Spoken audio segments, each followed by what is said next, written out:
donating the cabinet to a museum with a warning. Some illusions are doors best left closed. Yet, on quiet nights, guests at the Eldridge swear they see a woman in crimson vanishing into mirrors, a reminder that some mysteries defy explanation. And Harlan? He carries the locket always, just in case. That voice never stopped. In the quiet suburb of Willow Creek, where maple trees whispered secrets to the wind, lived Emily Carter, a 32-year-old librarian with a penchant for forgotten novels and herbal tea. Her life was orderly books, shelved by genre, days mapped out in planners until the voice began. It started subtly, one rainy afternoon in her attic apartment. Emily was sorting through old vinyl records when a soft murmur echoed in her mind. Turn left at the corner. She froze, glancing around the empty room. No radio, no neighbors audible through the thin walls. Shaking it off as fatigue, she continued her day. But the voice persisted. That evening, as she walked home from the library, it whispered again. Cross the street now. She obeyed instinctively, and seconds later, a speeding cyclist barreled past where she'd been standing. Her heart pounded. Coincidence? Or something more? By morning, the voice was a constant companion. Don't eat the yogurt, it's spoiled. Sure enough, the carton smelled off. Call your sister, she needs you. Emily dialed, and her sister Sarah answered in tears, her job lost, spiraling into despair. The voice guided Emily through comforting words, turning the call into a lifeline. At first, Emily embraced it. Guardian angel, she joked to herself, researching auditory hallucinations online. But doctors found nothing wrong. No tumors, no schizophrenia markers. Stress-induced, one psychiatrist said. Yet the voice grew bolder, more insistent. Go to the park at dusk, bench by the fountain. Emily complied, curiosity overriding caution. There, an elderly man sat, clutching a faded photo. The voice urged, ask about his daughter. The man, Mr. Harlan, poured out his story, a child lost decades ago in a hit and run. Emily's questions led to a breakthrough. She recalled a library archive mentioning a similar unsolved case. Together, they uncovered clues pointing to a local businessman. Word spread. People sought Emily out, the woman who knew things. A grieving mother found closure about her son's disappearance. A businessman avoided a fraudulent deal. The voice was infallible, but it never revealed its source. Who are you? Emily pleaded silently one night, staring at her reflection. A friend, it replied, warm yet distant. As months passed, the voice's demands escalated. Break into the old warehouse on Elm Street. Emily hesitated this crossed lines, but visions flooded her. A kidnapped child hidden there. She went, heart racing, and found the boy, alerting police anonymously. Heroic, yet terrifying. The voice was reshaping her life, pulling her from quiet anonymity into shadows of danger. Then came the nightmares. Emily dreamed of a car crash, twisted metal, screams, her own face behind the wheel. Waking in sweat, she demanded answers. Tell me the truth! The voice sighed. I am you, Emily, from the future. Disbelief shattered her, but fragments aligned. The crash in her dreams? A memory, not a premonition. In 2047, Emily would invent a neural implant for time echo communication, sending warnings back to prevent tragedies. But a glitch trapped her consciousness in a loop, echoing eternally to her past self. The voice never stops because you never let it, it explained. I chose this to save lives, to rewrite fates. But the cost, isolation, madness creeping in. Emily recoiled. Was her life a puppet show? She tried ignoring it, drowning it with music, pills, but it persisted. Save the girl on the bridge tonight. Defiant, she stayed home. The next day's news. A suicide off the Willow Creek Bridge. Guilt crushed her. Resigned, Emily accepted her fate. She became a vigilante of sorts, guided by her future self's whispers. Years blurred. The voice grew fainter, wiser. On her deathbed, surrounded by those she'd saved, Emily smiled. Thank you, she thought. No, the voice replied softly. Thank you for listening. And in that moment, as her eyes closed, she glimpsed the loop closing a young Emily in the attic, hearing the first whisper. The voice never stopped, it simply began anew. The house that was never on the map. In the fog-shrouded hills of rural Vermont, where GPS signals faltered and old paper maps yellowed in glove compartments, stood a house that defied existence. Dr. Elias Thorne, a cartographer by trade, discovered it by accident during a surveying trip in the fall of 2023. His equipment glitched near Blackwood Forest, a blank spot on every digital map, an oversight on the antiques. Curiosity piqued, he hiked through the brambles and emerged at a clearing. There it was, a Victorian mansion, ivy-choked and weathered, its spires piercing the gray sky like accusing fingers. Elias bought it on impulse, dirt cheap from a seller who vanished after the deed was signed. A steal, he told his wife, Mara, and their teenage daughter, Lily. They needed a fresh start after the city had chewed them up. Elias's job loss, Mara's anxiety attacks, Lily's rebellion. The house promised isolation, peace, but from the first night, unease settled like dust.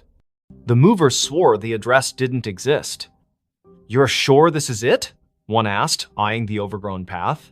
Inside, the room smelled of damp earth and forgotten whispers. Elias laughed it off, but Lily found the first anomaly. Her phone's map app showed an empty field where the house should be.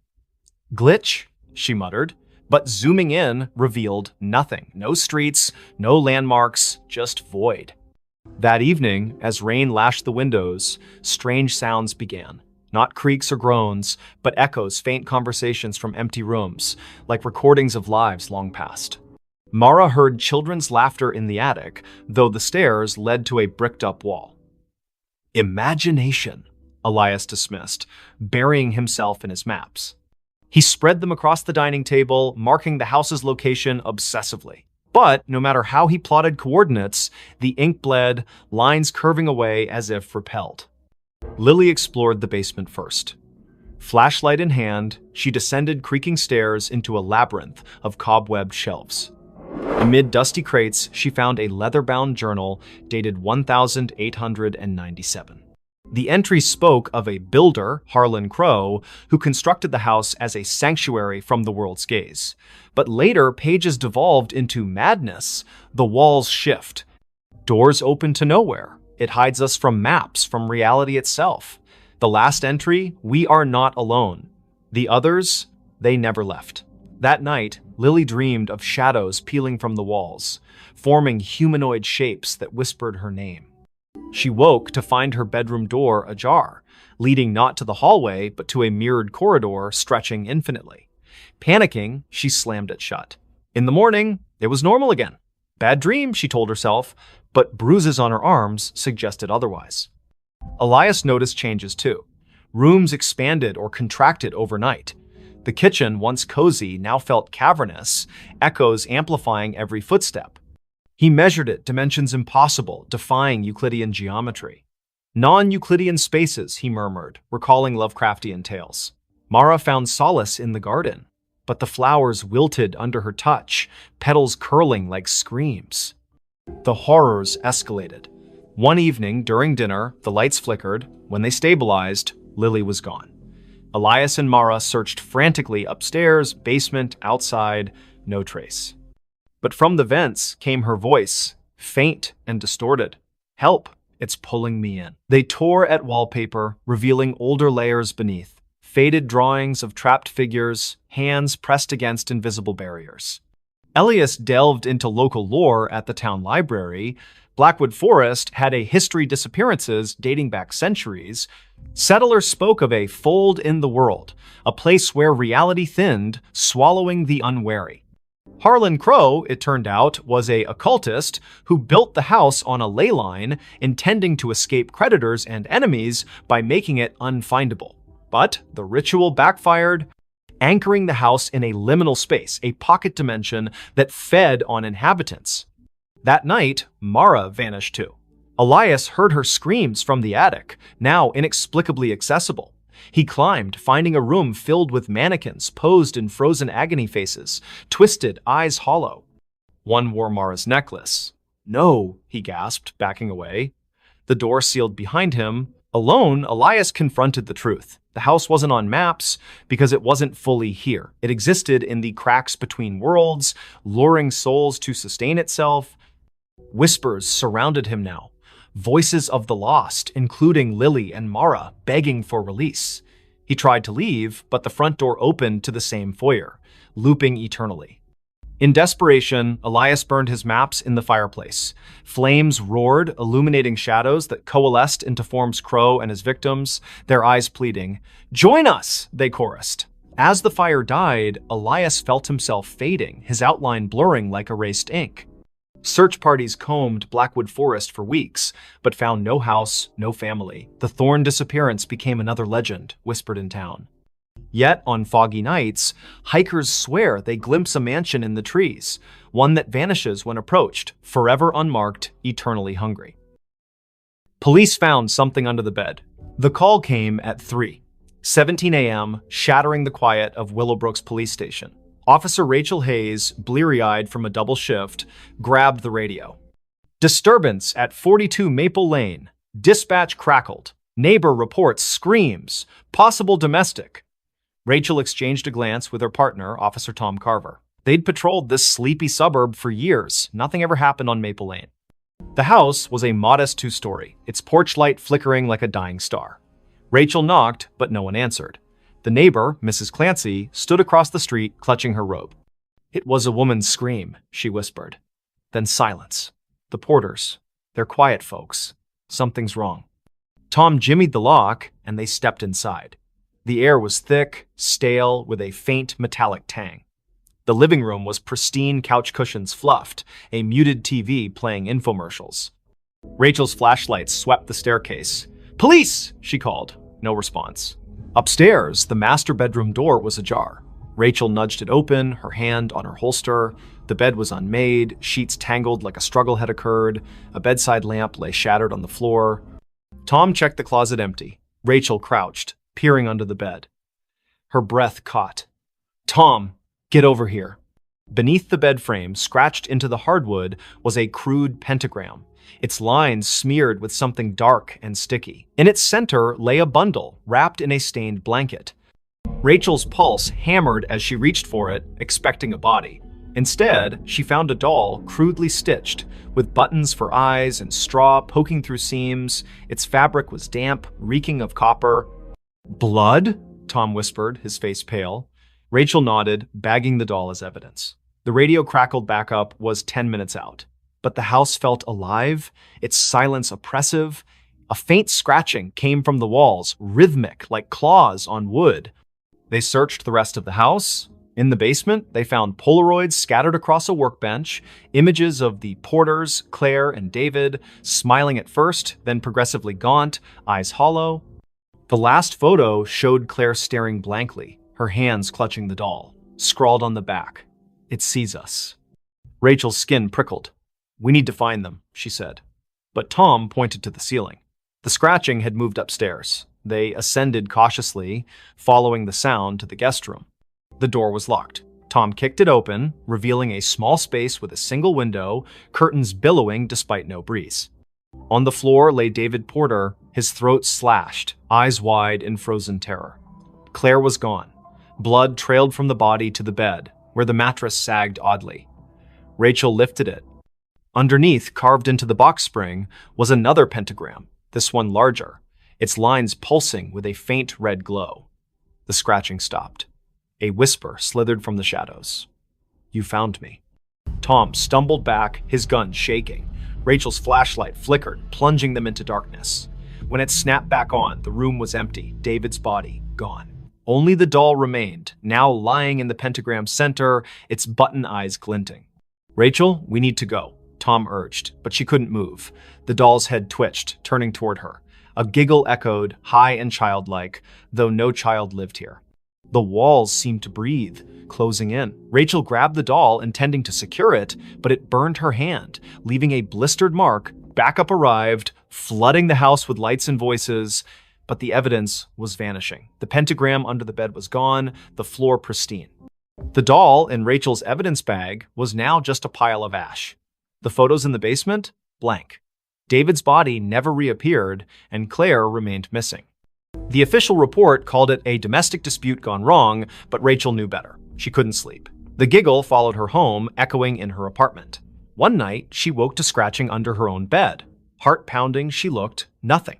But her flashlight caught a faint outline, a pentagram, freshly carved, with a single button eye in its center. The next morning, neighbors reported a scream from Rachel's apartment. Police found her bed empty, sheets tangled. Underneath, a new doll lay, its face stitched to resemble Rachel, its eyes wide and unblinking. The case was closed, another disappearance in Willowbrook. But late at night, officers swear they hear scratching from the evidence room where the doll sits, waiting. She came home, but it wasn't her home. Clara Vance stepped off the Greyhound bus in Hollow Pines, Vermont, her boots crunching on the frost-dusted gravel. It was November 2025, and after a decade in Chicago chasing dreams that crumbled into barista shifts and unpaid bills, she was back. The town hadn't changed. Same sagging general store, same church steeple piercing the fog. Her childhood home, 17 Birch Road, waited at the edge of town, a two-story relic her mother left her when she passed last year. Clara hadn't been back since the funeral. The key turned stiffly in the lock, the door groaning as if reluctant. Inside, the air was stale, heavy with dust and memory. Clara dropped her duffel bag, expecting the familiar. Creaky floorboards, faded floral wallpaper, her mother's knitting chair by the fireplace. But something was off. The furniture was rearranged chairs, angled wrong, the sofa pushed against the wrong wall. A faint smell of lavender lingered, though her mother hated floral scents. Jet lag, Clara muttered, rubbing her eyes. She'd driven through the night to catch the bus. Exhaustion could play tricks. She climbed the stairs to her old bedroom, unchanged since she was 16, band posters, a chipped vanity mirror, her old sketchbooks. She collapsed onto the bed, the springs squeaking, and drifted into uneasy sleep. A sound woke her soft footsteps pacing downstairs. Clara froze, heart thudding. She lived alone. Hollow Pines was too small for break-ins. Grabbing a flashlight from her bag, she crept to the landing. The living room was empty, but the knitting chair rocked gently, as if someone had just stood. "Hello?" And she called, her voice swallowed by the house's silence. The footsteps resumed, now from the kitchen. Clara followed, flashlight beam shaking. The back door was ajar, swaying in the wind. She locked it, chalking it up to forgetfulness, but as she turned, her reflection in the kitchen window caught her eye. It didn't move when she did. Her face smiled faintly, then vanished. Clara's scream stuck in her throat. She bolted upstairs, barricading herself in her room. The house felt alive, its walls humming with a low, unnatural pulse. She called the sheriff, but the line crackled, a woman's voice whispering, "You shouldn't be here," before going dead. Morning brought no relief. The furniture had shifted again, now mirrored perfectly, as if the house were a reflection of itself. Clara's sketchbooks, once filled with charcoal landscapes, now held drawings of a woman who looked like her but wasn't. Hollow eyes, too wide smile, hands reaching from shadowed corners. The signature wasn't Clara's. She fled to the general store, begging for answers. Old Mr. Harrow, the clerk, paled when she mentioned 17 Birch Road. "That house," he whispered, "it's cursed. Been empty since your mom died. Folks say it. Mimics things. People. Places." He told of a girl in the 1950s, Abigail, who vanished after moving in. Locals swore they saw her afterward, but she was wrong. Her smile too sharp, her eyes too dark. Clara laughed it off small-town superstition, but dread gnawed at her. Back at the house, she found a trap door under the rug, one she'd never seen as a child. It led to a basement, damp and cold, its walls etched with spiraling symbols that pulsed faintly under her flashlight. At the center stood a cracked mirror, twice her height. In it, Clara saw not herself, but the other woman, her doppelganger, wearing Clara's clothes, mimicking her movements with a delay, like a lagging video feed. "This is my home now," the reflection mouthed, voice echoing in Clara's skull. She stumbled back, tripping over a box of her mother's things. Inside was a diary, pages brittle. Her mother wrote of the other Clara, a presence that appeared after Clara left for Chicago. "She walks my halls, wears my daughter's face. I locked the mirror, but she's breaking through." Clara's blood ran cold. Her mother hadn't died of a heart attack. She'd been found in the basement, clutching a rosary, eyes wide with terror. The coroner never explained the claw marks on her arm. That night, the house turned hostile. Doors slammed shut, locking Clara in the living room. The doppelganger appeared in every reflective surface: windows, the TV screen, even a spoon on the table each time closer, her smile stretching wider. "Give me your place," she hissed, her voice a distorted echo of Clara's. Desperate, Clara smashed the basement mirror, hoping to sever the connection. Shards flew, but the doppelganger laughed, her form coalescing from the fragments into a physical being. It lunged, cold fingers grazing Clara's throat. She fought back, shoving it into the trapdoor, which slammed shut. The house shook, walls cracking as if enraged. Clara fled, never looking back. She hitchhiked to Burlington, renting a motel room. But the nightmare followed. Her reflection in the bathroom mirror flickered, showing the doppelganger's face. On her phone, photos of Hollow Pines showed a house that wasn't there, an empty lot where 17 Birch Road should be. Weeks later, a new family moved into a vacant house on Birch Road. They found Clara's duffel bag, her sketchbooks, but no Clara. Neighbors whispered of a woman seen at dusk, sketching by the church, her smile too wide, her eyes too dark. When police searched, they found a trapdoor, a shattered mirror, and a diary warning of a house that steals souls, replacing them with something else. Clara was never found. But in Hollow Pines, they say she still walks, trying to come home to a house that was never hers. That night, the mirror started talking. The antique mirror arrived at the thrift store on a damp October morning in 2025, its gilded frame tarnished, its glass clouded like a cataract eye. Nora Blake, a 29-year-old artist with a penchant for salvaging broken things, bought it for $10. "It's got character," she told the cashier, ignoring the way his hands shook as he wrapped it. Her apartment in downtown Ashwick, a crumbling mill town, was already a mosaic of thrift finds, chipped teacups, warped books, a clock that ticked backward. The mirror fit right in, hung above her fireplace, reflecting her cluttered living room in muted grays. Nora noticed the oddities that first night. While sketching at her easel, she caught a flicker in the mirror, not her reflection, but a shadow that darted out of sight. She blinked, chalking it up to exhaustion. She'd been pulling late shifts at the diner, her hands smelling of grease and coffee. But as she turned off the lights, a whisper slithered from the mirror. Nora. Her name, soft and deliberate, like a lover's sigh.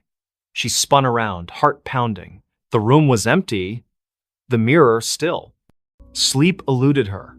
The whisper came again at 3 a.m. Louder. "Look at me."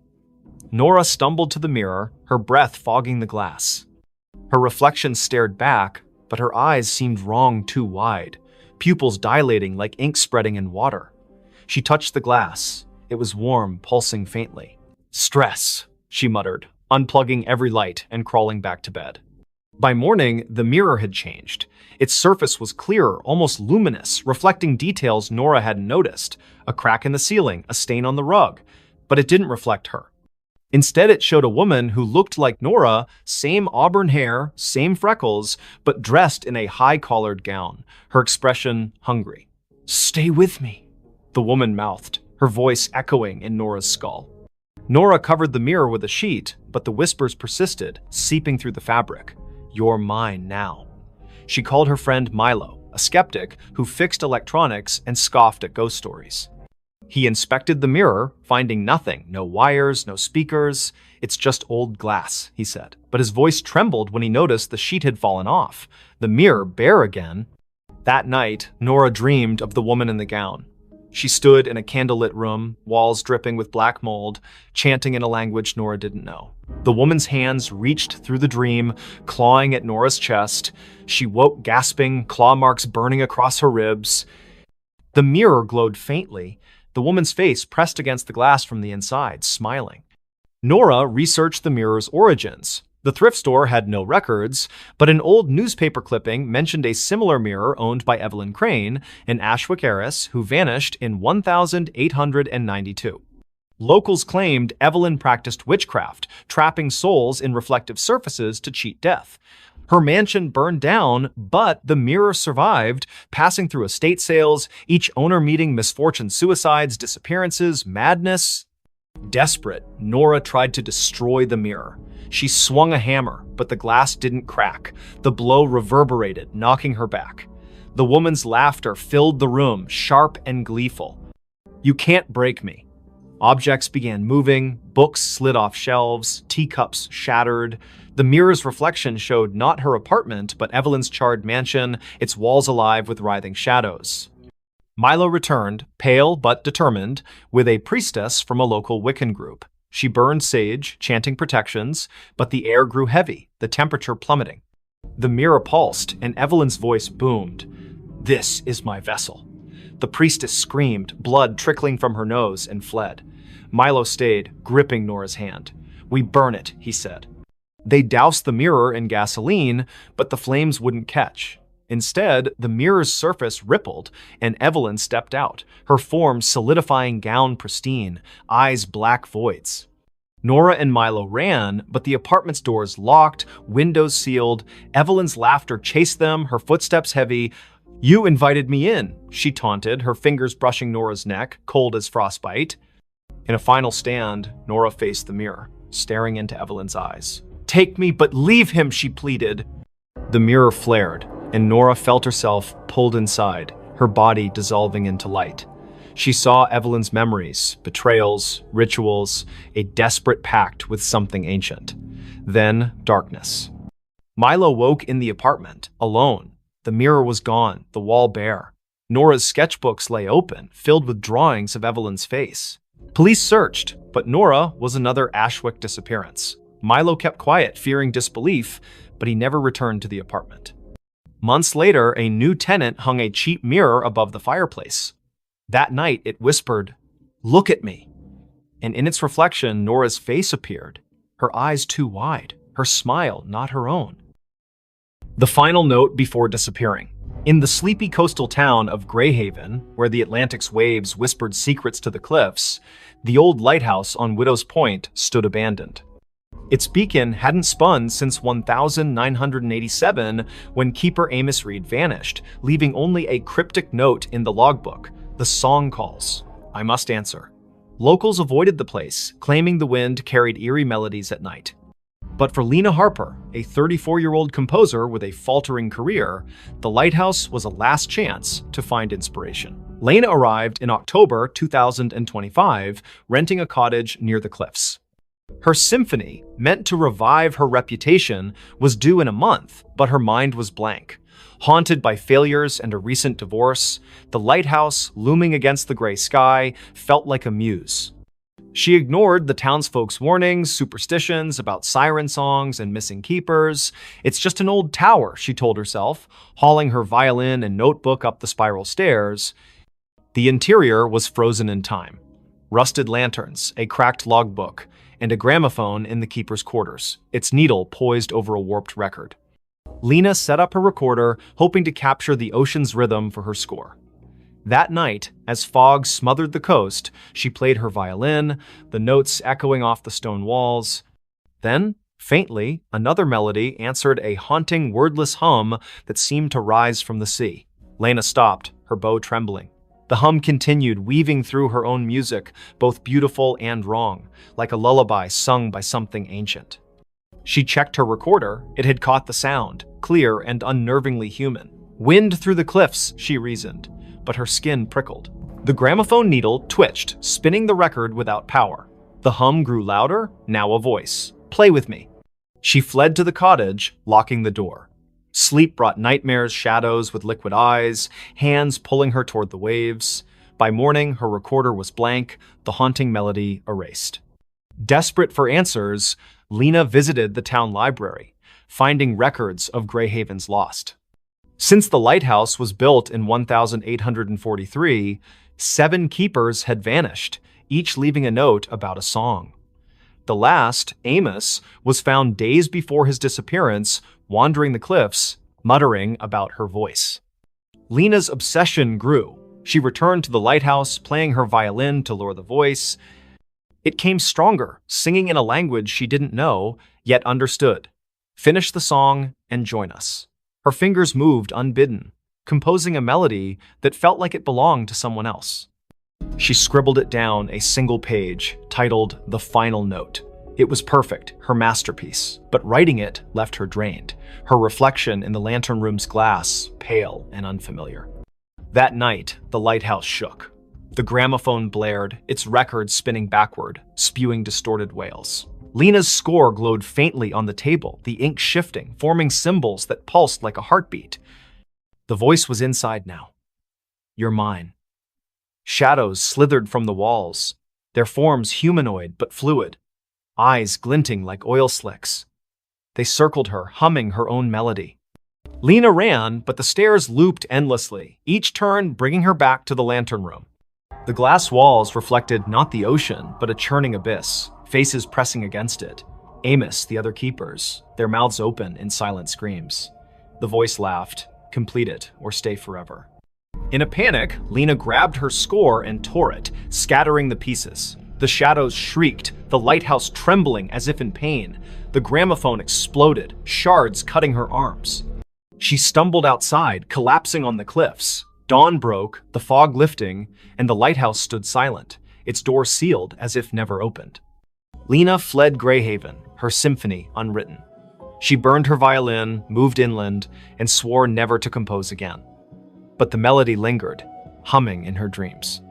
Months later, a package arrived at her new apartment, no sender, no postmark. Inside was a single sheet of music, her handwriting titled The Final Note. The ink was wet, smelling of salt and decay. She called the Greyhaven sheriff, who sent a deputy to Widow's Point. The lighthouse was empty, the logbook untouched since Amos's note. But on the cliffs, they found Lena's recorder, playing a loop of her voice singing the haunting melody, though she hadn't returned. Her cottage was searched, her belongings were gone, replaced by a single note. The song calls. I answered. Fishermen avoid Widow's Point now. On stormy nights, they hear a violin over the waves, joined by a chorus of voices that never fade. The lighthouse remains dark, but some swear its beacon flickers briefly, illuminating a figure at the edge of the cliff, playing one final note before disappearing into the sea. The hiker saw something he wasn't supposed to see. The Appalachian Trail stretched like a vein through the dense forests of northern Maine, where the trees grew so thick they swallowed sunlight. Ethan Caldwell, a 28-year-old photographer with a taste for solitude, hiked its lesser-trodden paths in September 2025. His goal was simple: capture the untamed beauty of the wilderness for a freelance gig. His backpack held a Nikon, a journal, and enough supplies for a week. He didn't expect company. Most hikers avoided this stretch, spooked by rumors of missing campers and strange lights in the woods. By the third day, Ethan was deep in the forest, miles from any road. The air was crisp, scented with pine and damp earth. He set up camp near a nameless creek, its water black under the canopy. As dusk fell, he noticed an oddity. His compass spun lazily, refusing to settle. Cheap gear, he muttered, relying on his map instead. That night, under a moonless sky, he heard it a low hum, like a distant engine, pulsing through the ground. It wasn't animal, wasn't natural. Curiosity tugged at him. The next morning, Ethan followed the creek upstream, chasing the hum's source. His camera hung around his neck, ready to snap anything unusual. The forest grew denser, the trail vanishing into a tangle of roots and moss. Then he saw it, a clearing, unnatural in its perfection, as if the trees had been pushed back by an invisible force. At its center stood a structure, a stone arch, weathered and covered in glyphs that seemed to writhe under his gaze. It wasn't on any map, and Ethan had never read of ruins in this part of Maine. He raised his camera, snapping photos. The glyphs glowed faintly, a sickly green, though no light source explained it. The hum intensified, vibrating in his chest. Through the arch, the air shimmered like heat rising from asphalt, showing glimpses of a different forest darker, with twisted, leafless trees. Ethan stepped closer, his lens capturing the anomaly. That's when he saw her.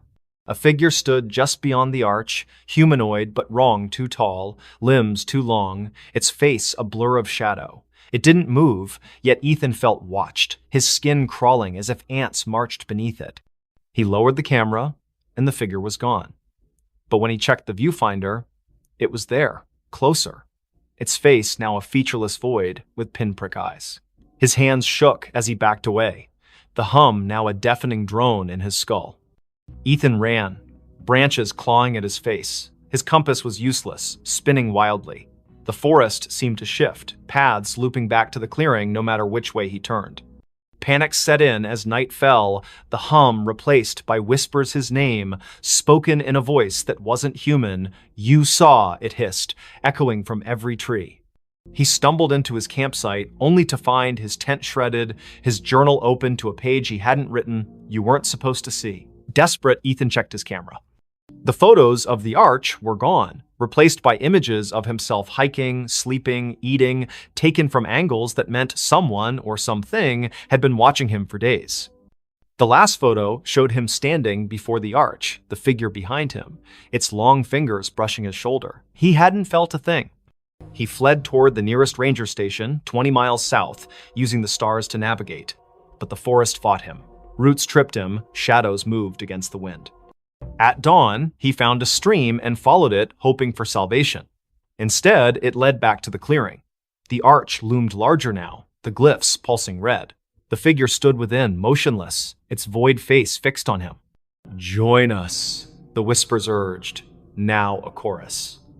Ethan's legs buckled, his vision blurring. He saw flashes, other hikers, campers, their faces frozen in terror, pulled through the arch into that other forest. His camera grew heavy, the strap tightening like a noose. He tore it off, smashing it against a rock. The whispers screamed, the arch flaring bright enough to burn his eyes. Ethan ran blindly, collapsing hours later near a logging road. A trucker found him, incoherent, babbling about an arch and eyes in the dark. Rangers searched, but found no clearing, no structure. Ethan's camera was gone, his journal blank except for that one scrawled note.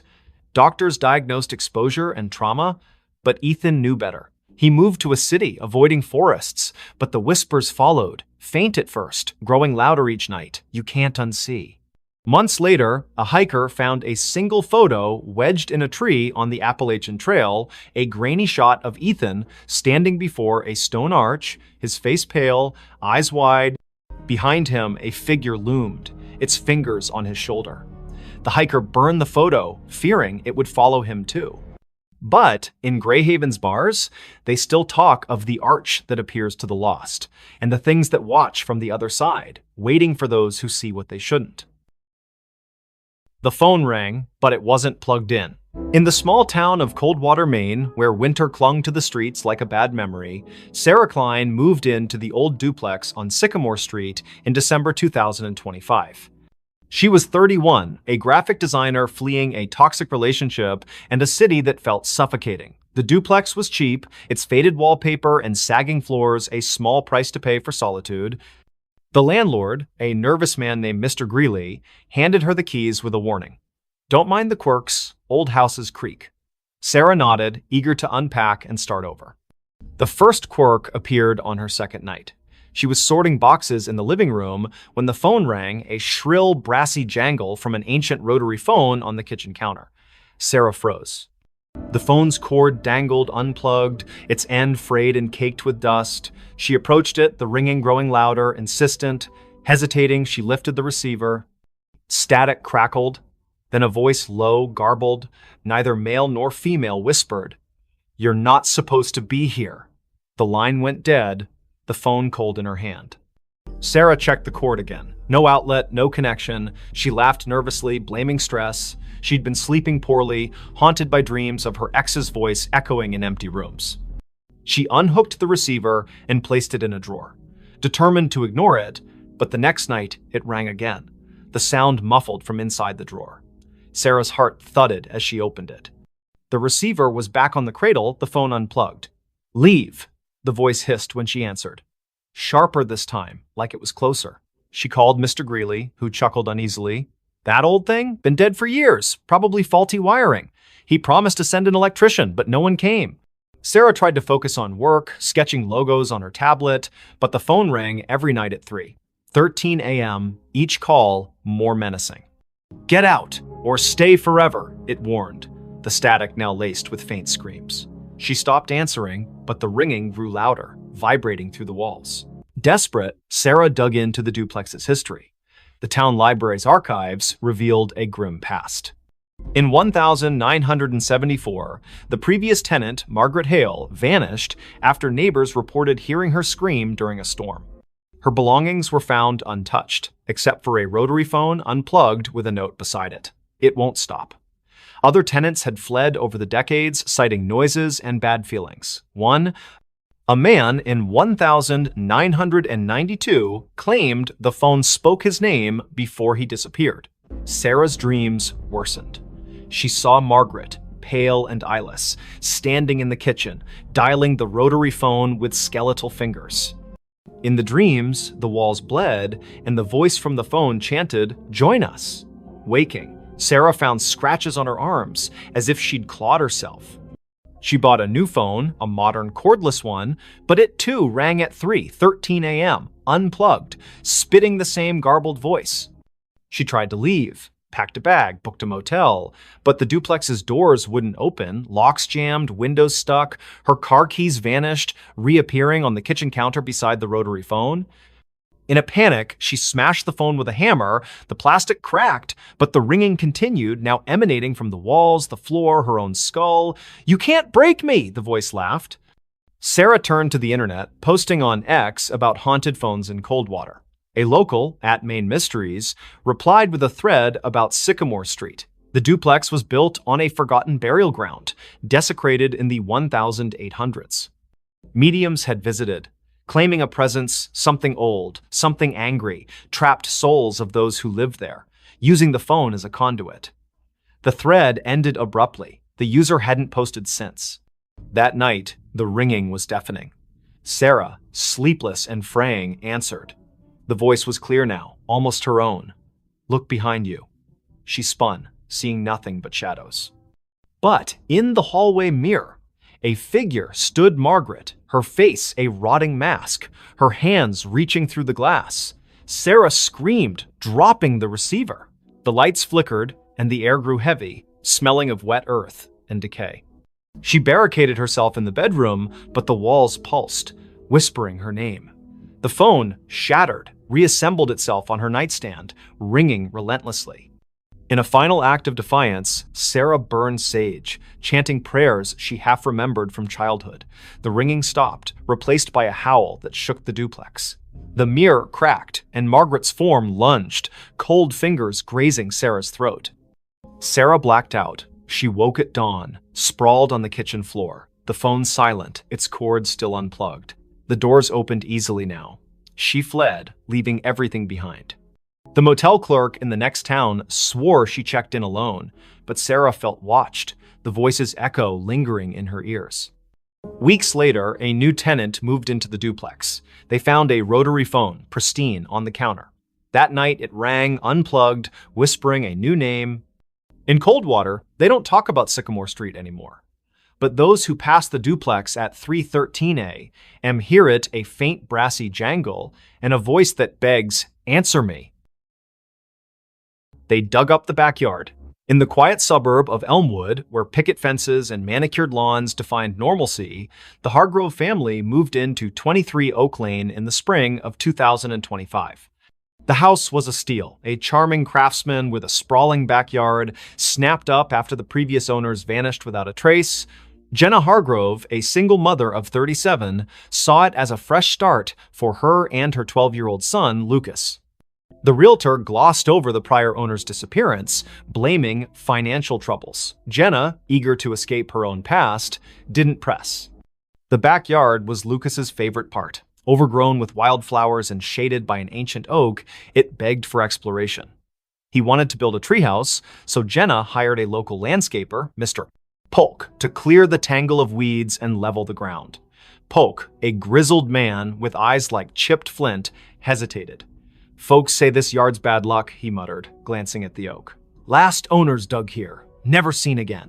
Jenna laughed it off small-town gossip. The digging began on a Saturday, the air thick with the scent of turned earth. Lucas watched from the porch, sketching the oak in his notebook. Polk's crew unearthed roots and rocks, but by noon, they hit something hard. A metallic clang echoed as a shovel struck a rusted box the size of a small coffin, buried 3 feet down. Polk pried it open, revealing a collection of bones, human, weathered, and arranged in a spiral. A cracked locket lay at the center, its photo faded but showing a woman with hollow eyes. Jenna called the police. Sheriff Tate arrived, his face grim. "Not the first time," he said, bagging the bones. He wouldn't elaborate, but Lucas overheard him whisper to a deputy about the Oak Lane curse. The bones were sent for analysis, and digging stopped. That night, the house felt different. The air was heavy, the silence oppressive. Lucas woke to scratching beneath his bedroom floor, like nails clawing wood. "Mice," Jenna reassured him, but her voice wavered. The next day, Lucas found his sketchbook open to a new drawing, not his. The oak was depicted, its branches twisting into faces, their mouths open in silent screams. Jenna, pale, insisted it was a prank, but Lucas noticed her hands trembling. That evening, the backyard changed. The wildflowers wilted, their petals blackening. The oak's shadow seemed to stretch too far, pooling like ink across the lawn. At midnight, the scratching returned, now from the backyard. Lucas peered out his window and froze. The oak's branches swayed, though no wind stirred. Figures moved in the shadows, vague, humanoid shapes that flickered like bad film reels. He woke Jenna, who saw nothing but felt a chill that wasn't there before. "We're leaving tomorrow," she promised. But the car wouldn't start in the morning, its battery drained. Sheriff Tate returned with news. The bones were over a century old, likely from a family that lived on the land in the 1870s. They'd vanished after digging a well under the oak, leaving behind rumors of a deal with something in the earth. The locket's photo matched a missing woman, Eliza Marrow, rumored to have practiced rituals to bind the land. Tate warned Jenna to stay out of the backyard, but Lucas couldn't resist. He sneaked out at dusk, drawn to the oak. The ground where the box was found had shifted, forming a shallow pit. Inside, the locket lay again, open, its photo now clear Jenna's face, not Eliza's. Lucas screamed, dropping it, the ground pulsed, and a voice whispered from the pit, "You dug too deep!" Jenna found him, dragging him inside. The house locked itself, doors jammed, windows sealed. The scratching became a pounding, shaking the walls. Shadows oozed from the floorboards, forming shapes with too many limbs, their eyes glinting like wet stones. "Give us the boy," they hissed, their voices a chorus of gravel and wind. Jenna clutched Lucas, barricading them in the bathroom. She burned sage, a trick from her grandmother, but the smoke curled into symbols matching those on the locket. The shadows laughed, their forms pressing against the door. In desperation, Jenna grabbed a kitchen knife and carved a circle around them, chanting half-remembered prayers. The pounding stopped, but the air grew colder, the shadows retreating to the backyard. At dawn, the doors opened. Jenna and Lucas fled to a motel. Sheriff Tate searched the house, finding nothing. No locket, no pit, just fresh dirt under the oak, as if untouched. The Hargroves never returned. The house was sold again to a young couple who ignored the rumors. They started digging for a garden, and the oak's shadow grew longer. Weeks later, a neighbor reported screams from 23 Oak Lane. Police found the couple's car running, doors open, but no trace of them. In the backyard, a new locket lay under the oak, its photo showing Lucas, his eyes hollow. At night, Elmwood residents hear scratching from the earth, and those who pass the house swear the oak's branches move, reaching for something only they can see. The smile in her last photo. In the sleepy town of Willow Creek, nestled between rolling hills and a sluggish river, Mia Reynolds was known for her photography. At 27, she had a knack for capturing the soul of her subjects' families, weddings, even the town's annual fair. Her studio on Main Street was cluttered with vintage cameras and Polaroids pinned to corkboards.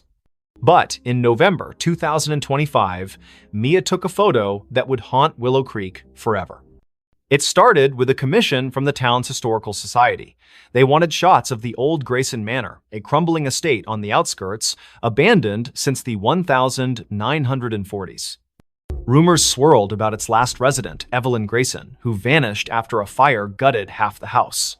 Locals whispered of her ghost, a pale figure seen in the manor's broken windows, smiling. Mia, a skeptic, saw it as a chance to boost her portfolio. She arrived at the manor on a foggy afternoon, her Nikon slung around her neck. The air was heavy, smelling of damp wood and something sour like rotting flowers. The manor loomed, its spires jagged against the gray sky, windows like empty eyes. Inside, dust motes danced in her flashlight's beam, illuminating peeling wallpaper and charred furniture.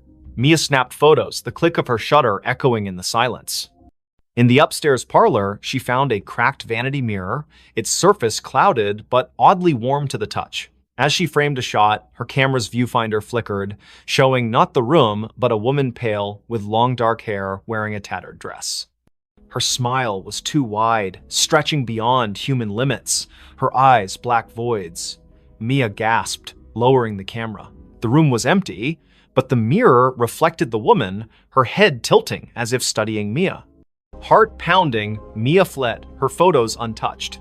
Back at her studio, she developed the images. Most were normal, dusty rooms, broken stairs, but the last photo, taken in the parlor, showed the woman standing behind Mia, her smile splitting her face. Mia's own reflection in the photo was wrong, her eyes wide with terror she didn't remember feeling. She burned the print, but the image lingered in her mind, that smile searing itself into her dreams. That night, her studio phone rang, though the line had been disconnected for months. Static crackled, followed by a voice, soft, feminine, giggling, "You saw me." Mia yanked the cord from the wall, but the ringing continued, now from her cell phone, then her laptop, then nowhere, and everywhere. She locked the studio and ran home, but the giggling followed, echoing in her apartment's walls. Mia confided in her friend Caleb, a librarian with a passion for local history. He dug into Grayson Manor's past, uncovering Evelyn's story. In 1943, Evelyn, a recluse, was suspected of occult practices. Neighbors reported strange lights and chants from the manor. The night of the fire, Evelyn was seen smiling through the flames, unharmed, before vanishing. Her last photo, taken days earlier, showed that same unnatural smile, her eyes black as ink. Caleb warned Mia to stay away, but she couldn't. The manor pulled her back, her camera heavy in her hands. She returned at dusk, the air colder, the manor darker. In the parlor, the mirror glowed faintly, and the woman Evelyn stepped out, her form flickering like a bad signal. "Take my picture," she whispered, her voice in Mia's skull. Mia's hands moved against her will, snapping a photo. The camera burned her fingers, and the mirror cracked, shards falling like rain. Mia ran, but the manor's doors slammed shut, trapping her. Shadows writhed, forming figures with Evelyn's smile, their mouths stretching impossibly wide. "You're part of me now," they chanted, their voices a chorus of giggles. Mia's camera flashed on its own, each shot showing her own face, morphing, her smile widening, her eyes darkening. Caleb found her car outside the manor the next day, the doors locked, her camera inside. The last photo showed Mia, her face unrecognizable, smiling that same grotesque smile. The manor was empty, no trace of her. Caleb burned the camera, but the giggling followed him home, echoing from every reflective surface, mirrors, windows, even his glasses.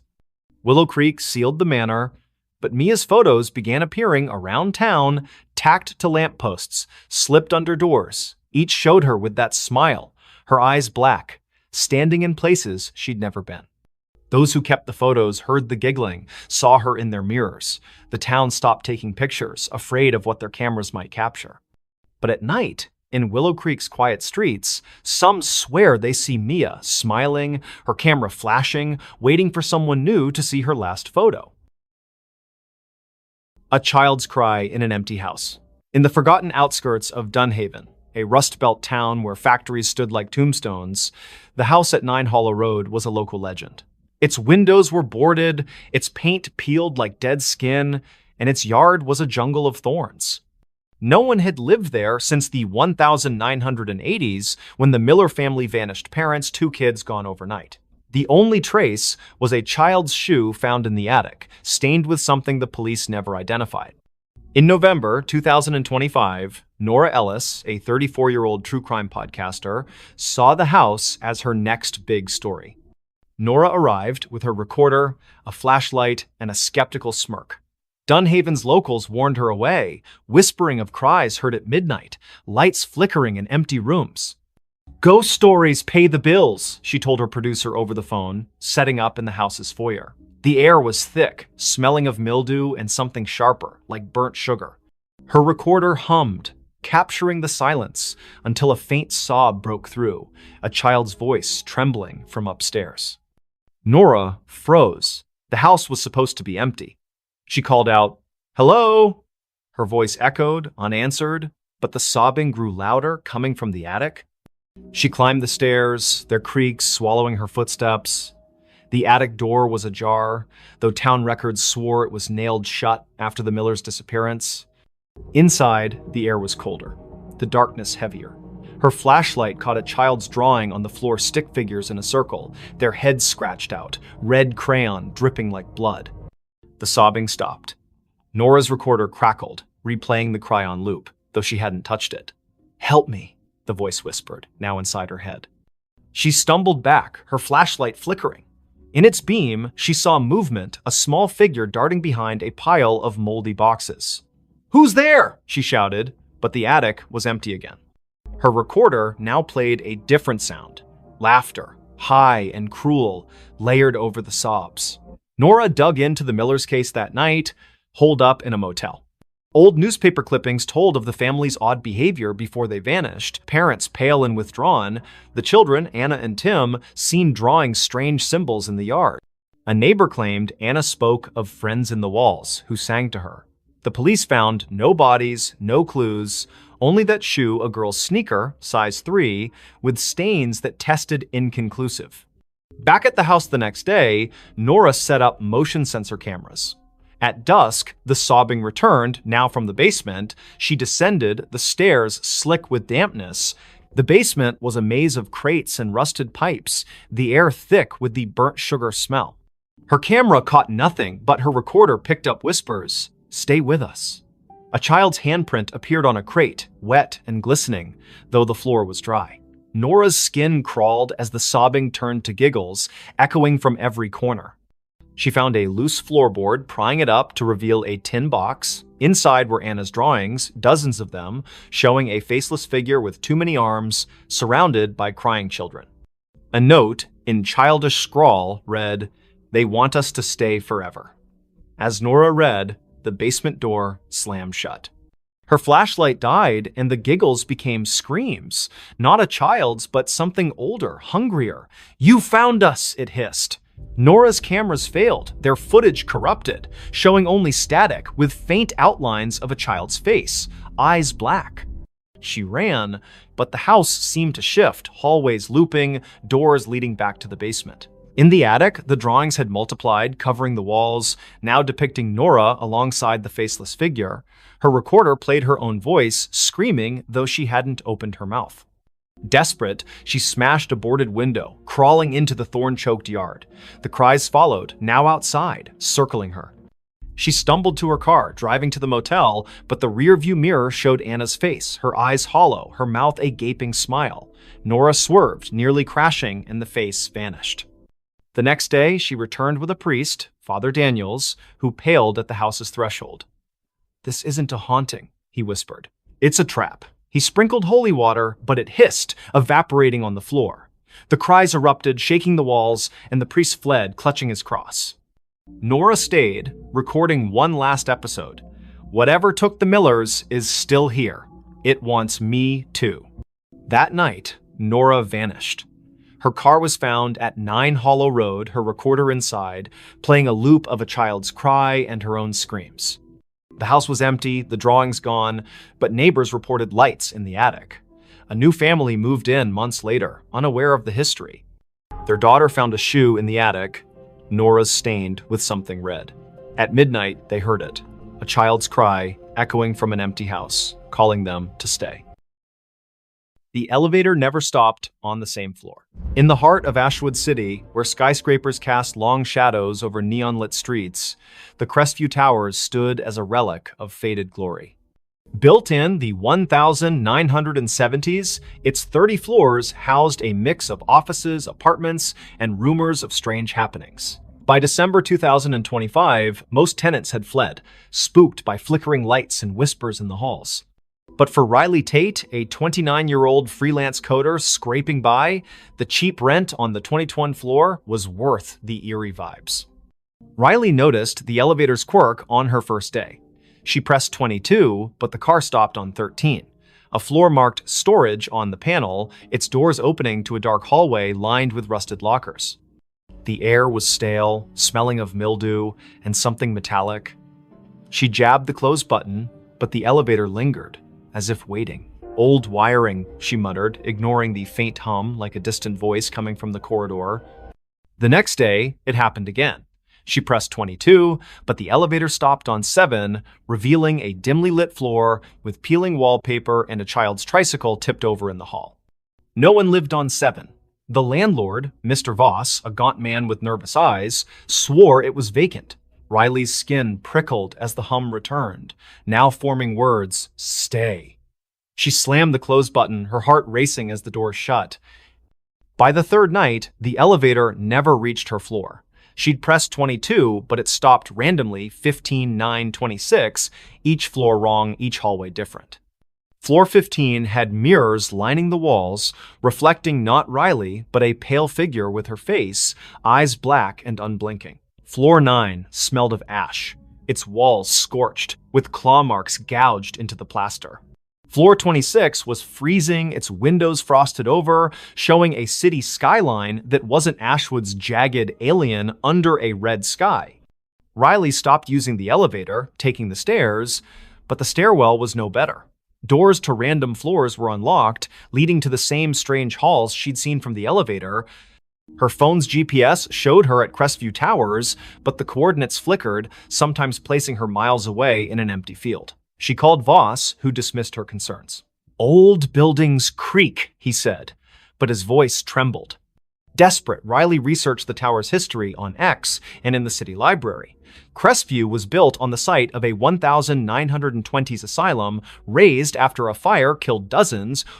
Survivors spoke of an elevator to nowhere, a lift that trapped patients in looping corridors, never reaching their intended floor.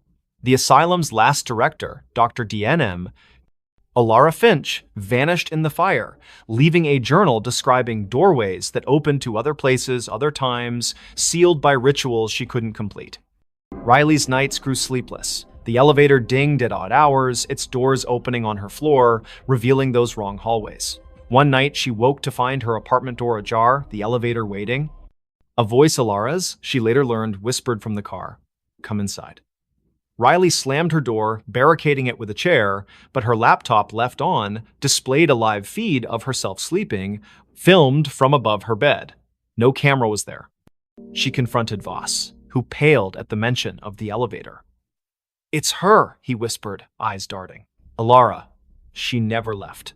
He admitted the tower was built to contain something, a rift, opened by the asylum's experiments that bled into reality.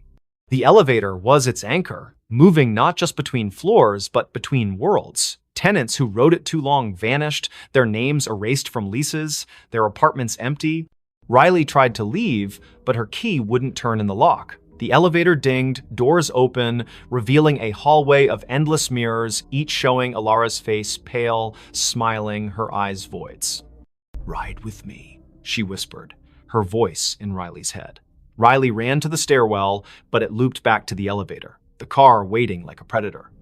In a final stand, Riley entered the elevator, clutching a knife. She pressed every button, hoping to break the cycle. The car lurched, stopping on no floor marked on the panel. The doors opened to a void black, endless, filled with whispers. Alara stood there, her form flickering, her hands reaching.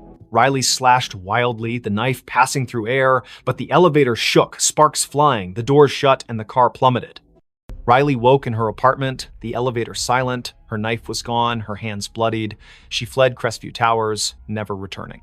The landlord reported her missing, but her apartment was empty, her name gone from the lease. Months later, a new tenant rode the elevator to 22. It stopped on 13, the doors opening to a hallway where Riley stood, her eyes black, whispering, "Stay." The elevator still runs in Crestview Towers, never stopping on the same floor twice. Tenants avoid it, but some nights it calls. Its ding, echoing through empty halls, inviting the unwary to ride where no one returns. Knock from the invisible. In the remote village of Thornwick, nestled deep in the fog-drenched valleys of upstate New York, the old Whitaker cottage stood alone at the edge of Blackthorn Woods.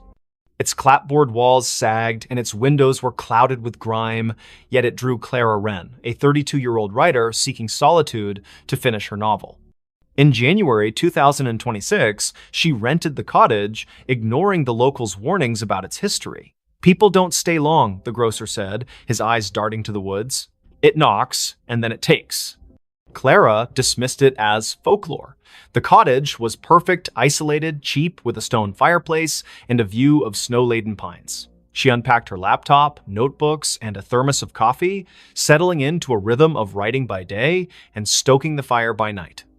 But on her third night, as a storm howled outside, she heard it, 3 sharp knocks on the front door.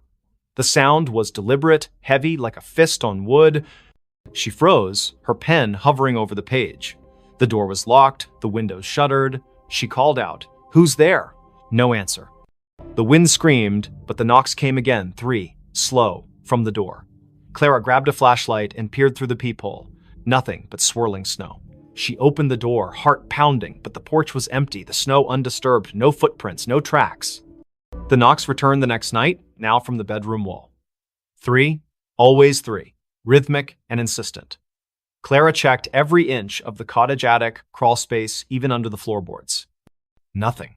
Her phone had no signal, the Wi-Fi dead. She drove to town, asking about the cottage's past. The librarian, an elderly woman named Mrs. Hale, paled. "The Whitakers," she whispered. "They built it in 1890. All 5 vanished by 1893. Neighbors heard knocking before each one disappeared. They called it the Invisible." Clara scoffed but bought salt and sage, sprinkling the former around doors and burning the latter, as Mrs. Hale suggested. That night, the knocks moved to the ceiling, louder, shaking dust from the beams. "Let me in," a voice whispered, soft and genderless, seeping from the walls. Clara's flashlight caught movement, a shadow darting across the room, formless yet heavy like a weight in the air. She screamed, barricading herself in the bathroom, but the knocks followed, now inside the mirror, the glass rippling like water. She found a diary under a loose floorboard the next day, its pages brittle, written by Eliza Whitaker. "The invisible comes at night," it read. "It knocks to be let in, but it's already here. It wants a vessel." The last entry was scrawled, "I let it in. God forgive me." Clara's hands shook. The diary mentioned a ritual salt and blood to banish it, but warned of a cost. It takes what you love most. That evening, the knocks were everywhere. Walls, windows, even her laptop screen. The air grew thick, smelling of wet earth and decay. Clara's flashlight died, and the fire dimmed, casting shadows that moved against the light's logic. She poured salt in a circle, pricking her finger to drip blood, as the diary instructed. The knocks stopped, replaced by a wail that shook the cottage, windows cracking. The shadow coalesced, a formless mass with eyes like burning coals hovering outside her circle. "You can't keep me out," it hissed, its voice in her skull. Clara chanted the ritual's words, her voice breaking. The shadow lunged, but the salt flared, repelling it. The cottage trembled, beams groaning as the shadow screamed, dissolving into the floor. Silence fell, heavy and wrong. Clara fled at dawn, leaving everything: laptop, clothes, her unfinished novel. She drove to a motel, but the knocks followed, faint at first, tapping her car's dashboard, then her motel mirror. She burned the diary, hoping to sever the tie, but the ashes formed 3 knocks on the table. Her phone, offline, played a recording of her own voice. "Let me in." Thornwick's sheriff searched the cottage, finding no trace of Clara.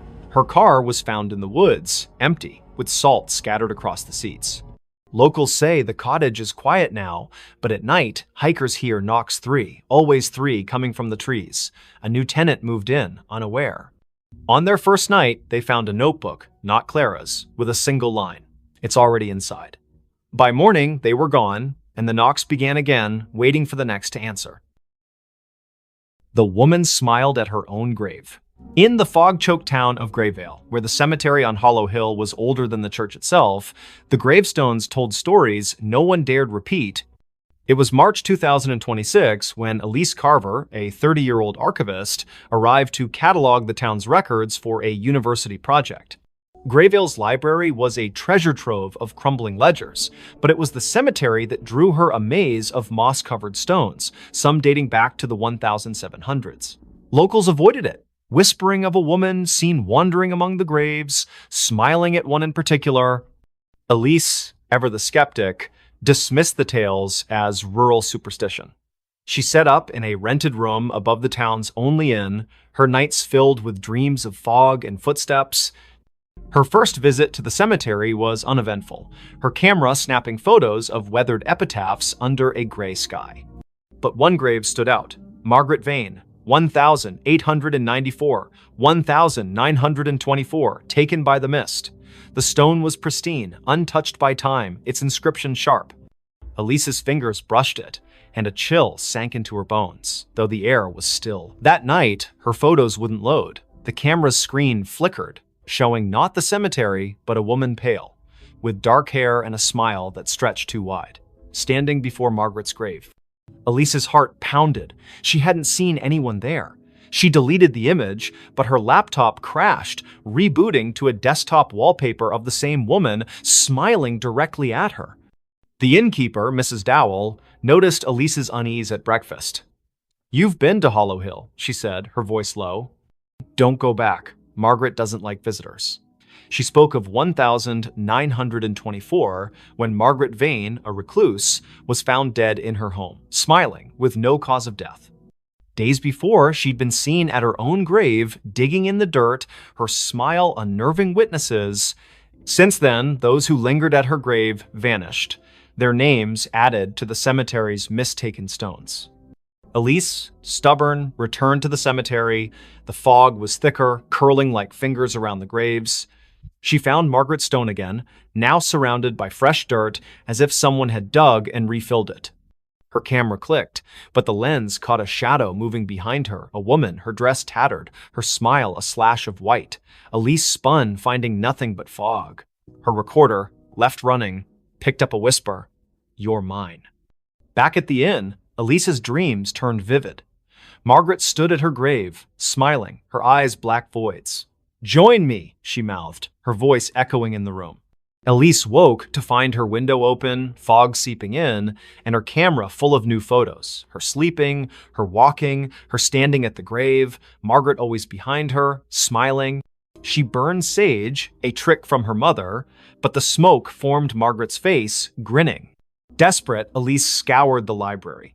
A 1924 journal, hidden in a locked drawer, told of Margaret's pact with the mist, a ritual to cheat death, binding her soul to the cemetery. She'd smile at her grave to seal the bargain, trapping others to sustain her. Each victim's name appeared on a new stone, their bodies never found. Elise's name was scribbled in the journal's margin in her own handwriting, though she'd never touched it. That night, the fog invaded the inn. Elise's door wouldn't lock, her phone dead. She fled to the cemetery, hoping to break the cycle. Margaret's grave was open, a yawning pit. Inside, bones gleamed, and a mirror lay propped against the dirt, reflecting not Elise, but Margaret, smiling, her hands reaching through the glass. "Stay forever," she whispered, her voice in Elise's skull. Elise smashed the mirror, shards cutting her hands. The fog screamed, the grave collapsing, burying the bones. She ran, the town blurring past, until she reached a gas station miles away. She never returned to Grayvale. Her photos left behind were found by the innkeeper, each showing Elise at the grave, Margaret's smile growing wider, her face merging with Elise's. Months later, a new archivist came to Grayvale. They found a fresh stone in the cemetery. Elise Carver, 1995-2026, taken by the mist. Locals swear they see her at dusk, standing by the grave, smiling a smile too wide. Her eyes too dark. The fog rolls in thicker now, and those who linger hear a whisper: "Join me." The stones multiply, and Margaret's grave, always pristine, waits for the next name. She vanished in front of everyone, The grand ballroom of the Eldridge Hotel buzzed with excitement on that fateful evening. Crystal chandeliers cast a warm glow over the crowd of 200 guests, all dressed in their finest attire for the annual masquerade gala. Laughter echoed off the marble walls, glasses clinked in toasts, and the orchestra played a lively waltz. At the center of it all was Sophia Laurent, the enigmatic hostess known for her flair for the dramatic. Sophia was a vision in a flowing crimson gown that shimmered like liquid fire under the lights. Her mask, adorned with feathers and jewels, concealed her eyes but not her radiant smile. She was a socialite, a philanthropist, and rumor had it, a woman with secrets deeper than the ocean. "Tonight," she announced from the stage, her voice silky and commanding, "I shall perform a feat that will leave you breathless, a vanishing act right before your eyes." The audience murmured in anticipation. Sophia had hired the best illusionists in the city, but this was her show. She stepped into a large, ornate cabinet at the center of the stage, its doors carved with intricate patterns. Her assistant, a tall man in a tuxedo named Victor, locked the doors with a flourish. The orchestra swelled to a crescendo as he waved a wand, chanting mock incantations for effect. Then, with a puff of smoke and a flash of lights, Victor swung the doors open. The cabinet was empty, the crowd gasped, then erupted into applause. But as the cheers died down, something felt off. Sophia didn't reappear. Victor scanned the stage, his confident grin faltering. "Ladies and gentlemen, a round of applause for Sophia," he called, but there was no sign of her. Minutes turned into hours. The party ground to a halt as guests searched the ballroom, the hallways, even the gardens outside. Police were called, statements taken. She just vanished. One guest stammered to Detective Harlan Reed, who arrived with his notepad and a skeptical frown. Harlan had seen his share of pranks and publicity stunts, but this felt different. No trapdoors, no hidden compartments. The stage had been inspected thoroughly. Harlan interviewed Victor first. It was supposed to be a simple illusion, the assistant insisted, sweat beading on his forehead. She steps into the cabinet, slips out the back through a panel, and hides in the wings. But when I checked, she wasn't there. The panel was still sealed. Next was Sophia's best friend, Elena, who clutched a champagne flute like a lifeline. Sophia was acting strange all week. She kept talking about escaping the illusions of life. I thought it was just her poetic nonsense, but last night she gave me this. Elena handed over a small antique locket. Inside was a faded photograph of a woman who looked eerily like Sophia, dated 1923. Harlan's interest piqued. He delved into Sophia's background. Born into wealth, she had traveled the world, collecting oddities, ancient artifacts, books on the occult. Her mansion was filled with mirrors that seemed to reflect impossible angles, clocks that ran backward. Whispers among her staff spoke of nights when shadows moved on their own. As the investigation deepened, Harlan uncovered a family legend. Sophia's great-grandmother, Isabelle Laurent, had vanished in 1923 during a similar gala at the same hotel. Witnesses swore she stepped into a mirror and never came out. The case was unsolved, dismissed as a hoax, but Sophia had been obsessed with it, spending fortunes on psychics and historians. That night, Harlan returned to the ballroom alone. The lights were dim, the stage empty. He approached the cabinet, running his fingers over its carvings. They depicted swirling portals, figures dissolving into mist. On impulse, he opened the doors and stepped inside. The air grew cold, a whisper brushing his ear. "Find me." He spun around, but the doors had shut. Panic surged as the world blurred. When he burst out, the ballroom looked different. Dustier, the chandeliers tarnished. A newspaper on the floor read, 1923 Gala Mystery, Hostess Disappears. Harlan's heart raced. This wasn't possible. He rushed to the mirror at the back of the stage, the same one from the old photographs. In its reflection, he saw not himself, but Sophia, her hand outstretched. "The veil is thin here," her image mouthed silently. "I've been waiting." Sophia's vanishing wasn't an act, it was a curse. The Laurent women were bound to a temporal loop, pulled into echoes of the past during moments of high emotion. Isabelle had discovered it first, trying to break free but trapping herself. Sophia, learning the truth, had orchestrated the gala to draw attention, hoping someone would follow. Harlan reached toward the mirror, his fingers passing through like water, reality warped. He emerged in 1923, face to face with Isabel, who gasped. "You're from the future?" she asked. Together, they pieced it together. The cabinet was no ordinary prop, it was a relic from an ancient cult designed to bridge timelines. To escape, one had to anchor themselves with a personal token, the locket. Harlan, with Elena's locket in hand, chanted the incantation inscribed inside. A vortex opened, pulling him back, but he wasn't alone. Sophia materialized beside him, gasping for air, her gown disheveled. Back in the present, the crowd had dispersed, but Elena waited. Sophia embraced her friend, tears streaming. "I saw it all, the past, the echoes. I almost didn't make it back."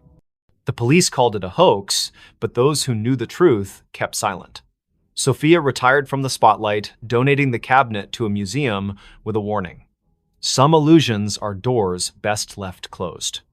Yet, on quiet nights, guests at the Eldridge swear they see a woman in crimson vanishing into mirrors, a reminder that some mysteries defy explanation. And Harlan? He carries the locket always, just in case. That voice never stopped. In the quiet suburb of Willow Creek, where maple trees whispered secrets to the wind, lived Emily Carter, a 32-year-old librarian with a penchant for forgotten novels and herbal tea. Her life was orderly books, shelved by genre, days mapped out in planners until the voice began. It started subtly, one rainy afternoon in her attic apartment. Emily was sorting through old vinyl records when a soft murmur echoed in her mind.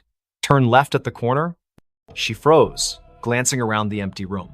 No radio, no neighbors audible through the thin walls. Shaking it off as fatigue, she continued her day. But the voice persisted. That evening, as she walked home from the library, it whispered again. "Cross the street now." She obeyed instinctively, and seconds later, a speeding cyclist barreled past where she'd been standing. Her heart pounded. Coincidence? Or something more? By morning, the voice was a constant companion. "Don't eat the yogurt, it's spoiled."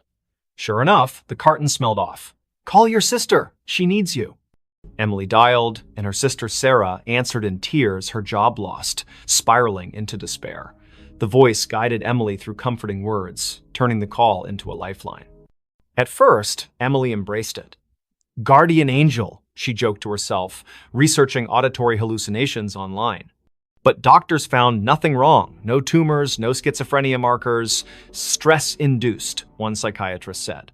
Yet the voice grew bolder, more insistent. "Go to the park at dusk, bench by the fountain." Emily complied, curiosity overriding caution. There, an elderly man sat, clutching a faded photo. The voice urged, "Ask about his daughter." The man, Mr. Harlan, poured out his story, a child lost decades ago in a hit and run. Emily's questions led to a breakthrough. She recalled a library archive mentioning a similar unsolved case. Together, they uncovered clues pointing to a local businessman. Word spread. People sought Emily out, the woman who knew things. A grieving mother found closure about her son's disappearance. A businessman avoided a fraudulent deal. The voice was infallible, but it never revealed its source. "Who are you?" Emily pleaded silently one night, staring at her reflection. "A friend," it replied, warm yet distant. As months passed, the voice's demands escalated. "Break into the old warehouse on Elm Street." Emily hesitated this crossed lines, but visions flooded her. A kidnapped child hidden there. She went, heart racing, and found the boy, alerting police anonymously. Heroic, yet terrifying. The voice was reshaping her life, pulling her from quiet anonymity into shadows of danger. Then came the nightmares. Emily dreamed of a car crash, twisted metal screams, her own face behind the wheel. Waking in sweat, she demanded answers. "Tell me the truth!" The voice sighed. "I am you, Emily, from the future." Disbelief shattered her, but fragments aligned. The crash in her dreams? A memory, not a premonition. In 2047, Emily would invent a neural implant for time echo communication, sending warnings back to prevent tragedies. But a glitch trapped her consciousness in a loop, echoing eternally to her past self. "The voice never stops because you never let it," it explained. "I chose this to save lives, to rewrite fates. But the cost, Isolation, madness creeping in. Emily recoiled. Was her life a puppet show? She tried ignoring it, drowning it with music, pills, but it persisted. Save the girl on the bridge tonight. Defiant, she stayed home. The next day's news. A suicide off the Willow Creek Bridge. Guilt crushed her. Resigned, Emily accepted her fate. She became a vigilante of sorts, guided by her future self's whispers. Years blurred. The voice grew fainter, wiser.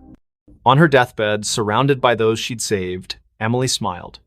"Thank you," she thought. "No," the voice replied softly. "Thank you for listening."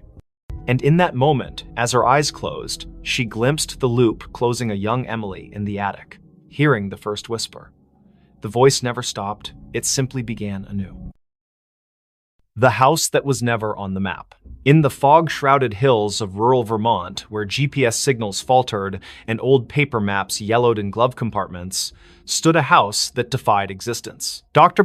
Elias Thorne, a cartographer by trade, discovered it by accident during a surveying trip in the fall of 2023. His equipment glitched near Blackwood Forest, a blank spot on every digital map, an oversight on the antiques. Curiosity piqued, he hiked through the brambles and emerged at a clearing. There it was, a Victorian mansion, ivy-choked and weathered, its spires piercing the gray sky like accusing fingers. Elias bought it on impulse, dirt cheap from a seller who vanished after the deed was signed. A steal, he told his wife, Mara, and their teenage daughter, Lily. They needed a fresh start after the city had chewed them up. Elias's job loss, Mara's anxiety attacks, Lily's rebellion. The house promised isolation, peace, but from the first night, unease settled like dust. The movers swore the address didn't exist. "You're sure this is it?" one asked, eyeing the overgrown path. Inside, the room smelled of damp earth and forgotten whispers. Elias laughed it off, but Lily found the first anomaly. Her phone's map app showed an empty field where the house should be. "Glitch," she muttered, but zooming in revealed nothing. No streets, no landmarks, just void. That evening, as rain lashed the windows, strange sounds began. Not creaks or groans, but echoes, faint conversations from empty rooms, like recordings of lives long past. Mara heard children's laughter in the attic, though the stairs led to a bricked-up wall. "Imagination," Elias dismissed, burying himself in his maps.